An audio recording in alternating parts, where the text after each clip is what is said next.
Hey, how's it going? So somebody at Palmer thought it'd be a great idea for me to check out the Pedal Bay 40. Considering I've never actually built a pedal board before and I'm not exactly the world's biggest pedal enthusiast, I'm kind of scratching my head about the wisdom of that decision, but hey, you know what?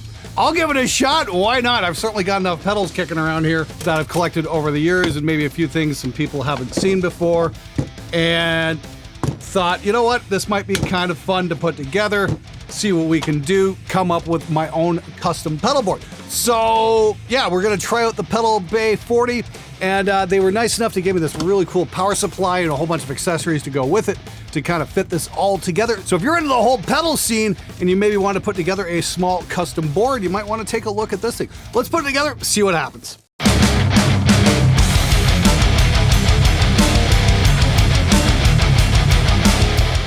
Okay, so Pedal Bay 40 is pretty simple. You know, we've got these nice fuzzy rails here.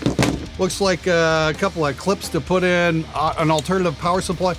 And the two center bars are removable, and that's actually where we're going to put this. So what we're gonna have here is we're gonna throw on this power supply, and it fits right into the middle of it. I was talking with Henning Pauly earlier today about putting this together because he did a video on this a little while back.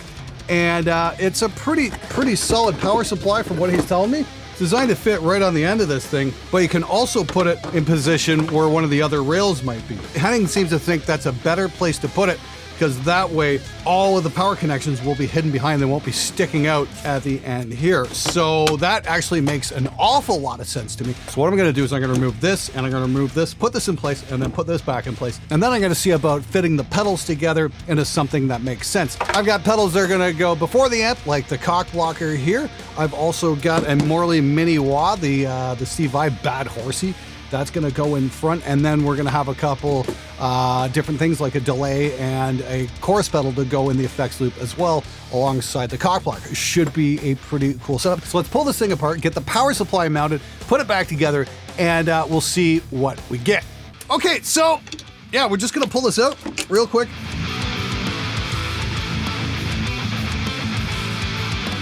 Should just pop right out. Nothing to it. That comes out. We're gonna pull these guys out as well. It's also worth noting that the two center bars are adjustable. You can move them closer together or further apart to work with the sizes of your various pedals. That's a very nice touch. Man, it's weird working with a stable table for a change. So just had a brief consult to Henning's assembly video. He had a very good point. I was wondering, how the hell do we get these things in? Okay, they do include some nuts. These will slot in right here and right here, and all you got to do is match those holes up like so. Get them to match up exactly where you pull them out from, right here and right here, and you should be good to go. It's a little tricky to see, but not that big a deal. Just grab the small nuts. These should just slide right back into place, no problem whatsoever.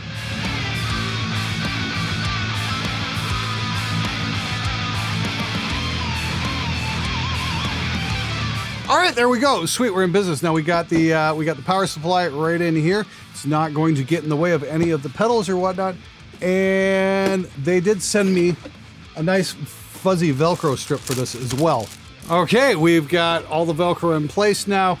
Now, I want to bring a point up here. It's a good idea to lay out your pedals on the board before you start strapping them down with Velcro, because you can run into problems. You want to make sure all the wiring works. You want to make sure everything's fully functional before you make it a permanent setup. I got that advice from Andy the Guitar Geek, so I just want to say, hey Andy, thanks so much. That sounds like a very good idea to me. Anyway, so I'm just going to try and get some of this stuff wired up and figure out what's going where, and we'll take it from there.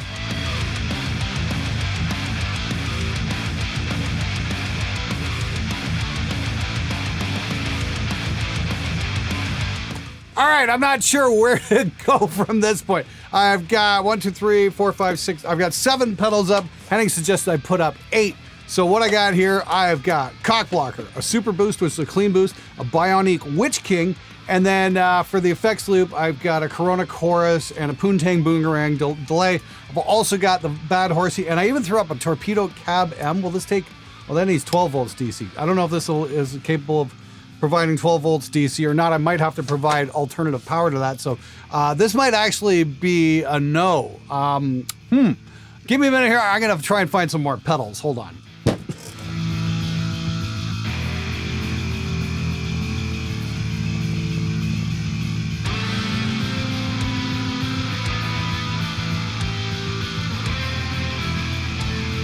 Just checking it out here. Yes, I can use the Torpedo Cab M. This is going to, this works on 12 volt, and yes, this is a 12 volt power supply. It'll even do 18 volts for those double power things, which is really cool. I don't know if I have a booster that'll do 18 volts or anything like that, but it's nice to have on hand anyway, so this is gonna be cool.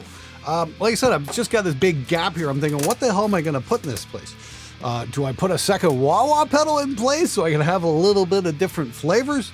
Interesting. I'm not sure. I will figure it out though. I'll see what I can come up with. All right, well, I tried listening to Andy's advice and I don't have anything hooked up yet, but I realized if I want to power everything, I've got to flip this over. So, okay, yeah, so far only one pedal dangling. That's not so bad then, because I didn't want to mark up my last cock blocker. Of course, the great thing about this whole system is we've got 12 volts and 9 volts to hook up to everything, so we should be in good shape here. 9 volt here. And we've got a couple that are switchable as well. This is 12 volts, so I'm gonna run a long cable down here, but this is not tough or difficult at all to get hooked up. This is actually pretty cool.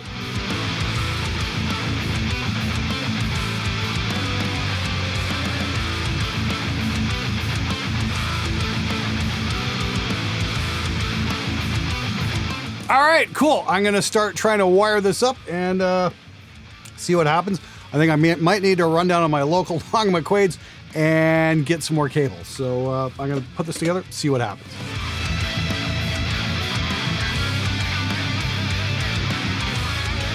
All right, so we've got signal flow goes, guitar goes into blocker, comes a guitar out into the Morley. Morley is going into the Super Boost. Super Boost is going into the Witch King, and then that's gonna have an output to go to the front of the amp. This is going to the effects loop of the blocker. Blocker in is going to go to the effects return. It's going to go blocker out into Corona in and then into Poontang Boomerang. And then back to the effects loop on the amp. That should nail it right about there. I'm going to get this thing powered up and hooked up in a minute and see what I get. I'm still trying to figure out if I'm going to put anything here in the middle. One moment, please.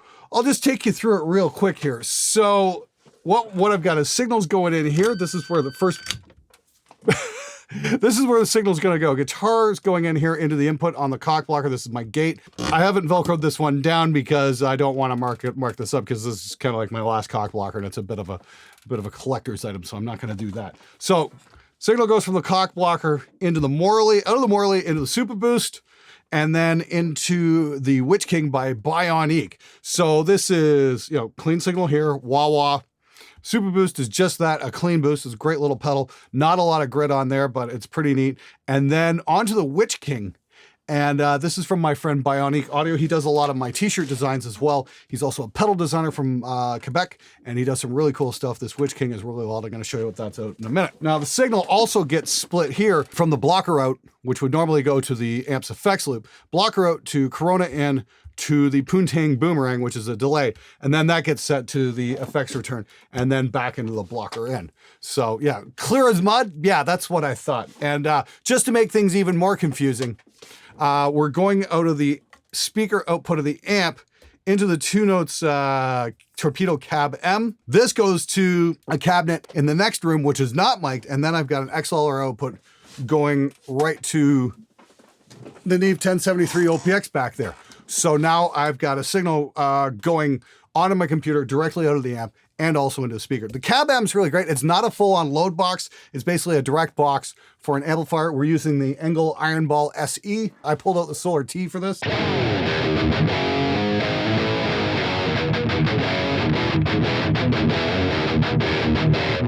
Now, all I'm using the Cab M for is just a direct output of the amp. I don't even have a cabinet loaded in, although it will have that if you want. For speaker emulation, I'm using the Get Good Drums Cali Cabs that I was demoing a couple weeks ago because I just wanted something quick and easy that I knew was going to sound great with minimal fucking around, because believe me, all the fucking around's been done up here.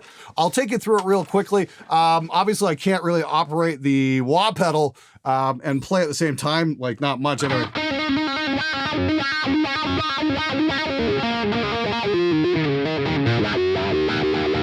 Yeah, that's definitely doing the job there. Of course, Cock Blocker does its job great. This is like really the world's most brilliant gate pedal ever.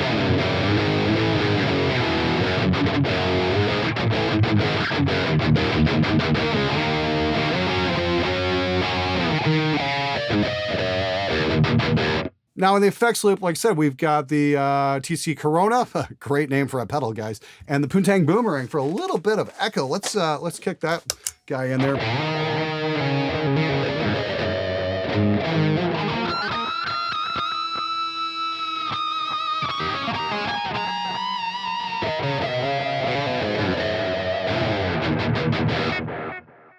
Yeah, it's great for that, you know, if you want to get that old school Judas Priest, Saints in Hell sound.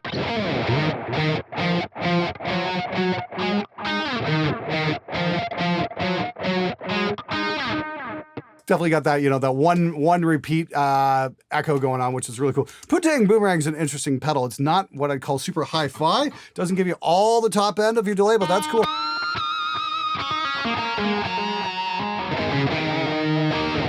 Definitely a neat pedal. And, you know, if I want to throw on the Corona chorus, I think it sounds better on cleans. Let me switch over here.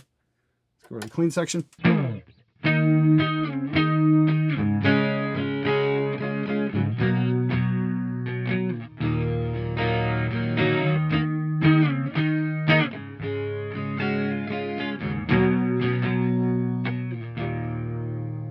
Yeah, cool. That's a fun chorus. Because we're on the clean channel here, just going to show you guys the Super Boost real quick. And again, it's just, you know,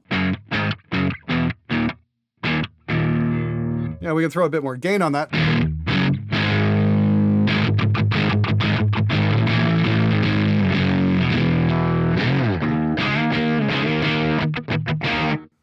Yeah, that's kind of fun. You know what? And then we'll just throw in the Witch King, just show you that real quick as well.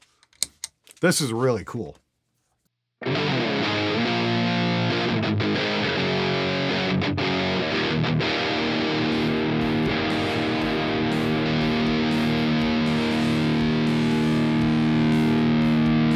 Add a bit more boom on there.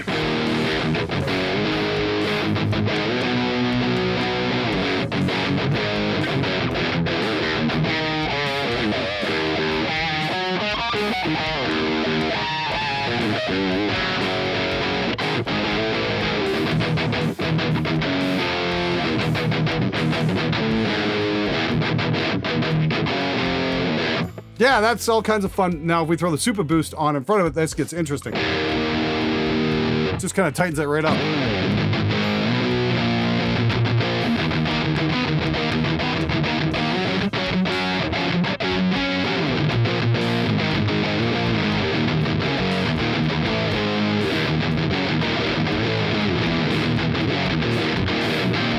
Yeah, that's all kinds of fun. Gotta say, having a little pedal board, having some options there, especially between, say, amp gain and pedal gain is really cool. Yeah, we switched back over to the amp.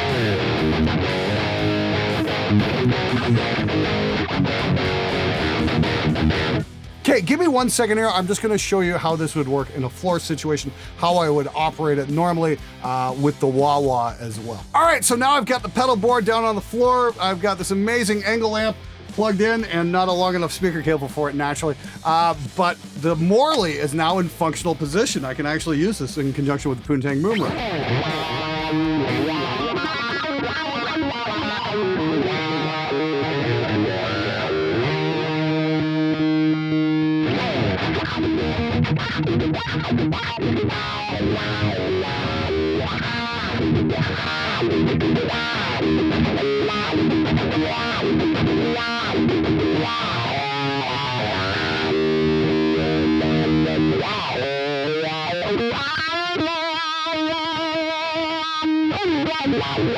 All right, I promise I'm not going to Kirk Hammett the living shit out of this. That's enough wah for one video. You know, I just kind of wanted to show, you know, how this would work with some of my favorite pedals. As my first pedal board, I gotta say, it was a bit of a challenge, but it was interesting to put together. It wasn't that difficult once you kind of figured out where you wanted to route everything. It's a little bit of trial and error.